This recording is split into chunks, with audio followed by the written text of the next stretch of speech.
Music by Manoj Bhatti.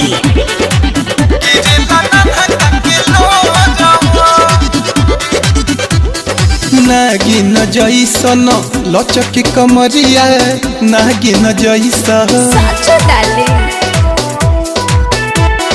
नागिन जैसन लचकी कमरिया रसवा भरल पोरे पोर हो। नागिन जैसन लचकी कमरिया रसवा भरल पोरे पोर हो। जा जा समय अनहवा में उड़े तो घोघिया जे नन्हा के गिरेला नन्हा के लोर हो।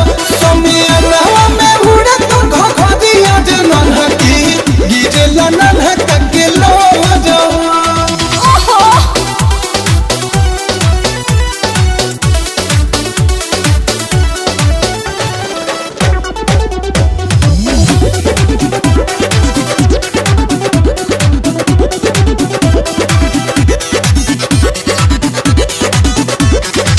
गर्दा तू कहर चोली में धर लुटपन 100-2000 के। हाँ, सुना है बाबू जोस्का रकाबू बोला तू बोली संहार के।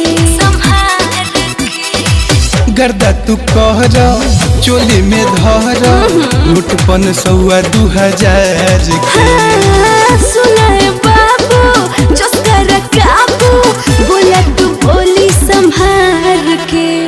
मारे जब जंप भूकंप आ जाला सहे न जो बनवा के जोर हो।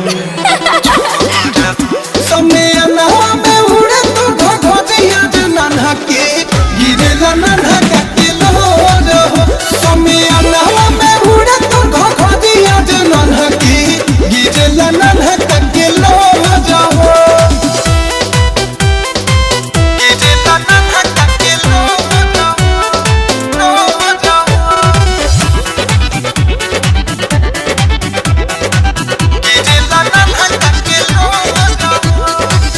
उठ पे लाली हाँ। नथिया बहली ना।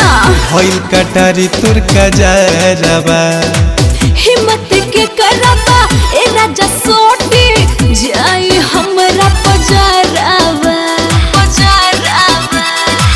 उठ पे लाली नथिया बहली ओहो। भइल कटारी तुर का जारबा। हाँ, हिम्मत के करबा ए राजा सोटी जाई हमरा पजारावा। सबके अखिए पर चढ़ल बाहरे धके फुलौना देहि फोर हो। पागल समय अनहवा में उड़े तो घोघिया जे नन्हा के गिरेला नन्हा के लोर हो। समय अनहवा में उड़े तो घोघिया जे नन्हा के गिरेला नन्हा के लोर हो।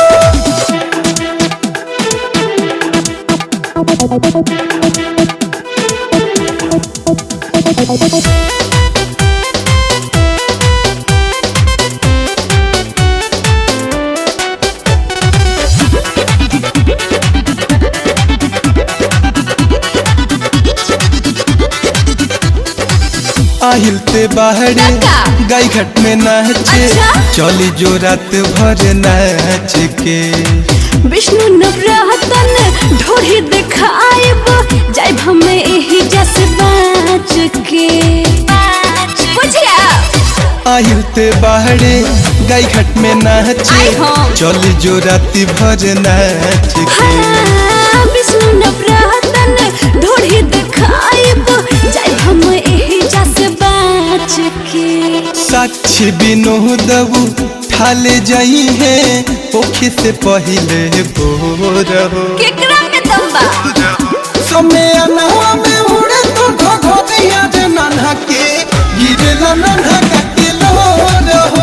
समय अनहवा में उड़े तो घोघिया जे नन्हा के गिरेला नन्हा के लोर हो। नागिन जैसन लचकी कमरिया रसवा भरल पोरे पोर हो। नागिन जैसन लचकी कमरिया रसवा भरल पूरे पोर हो जा जा सोमिया नहवा में उड़े तो घघरिया जे नन्हा की गिरेला नन्हा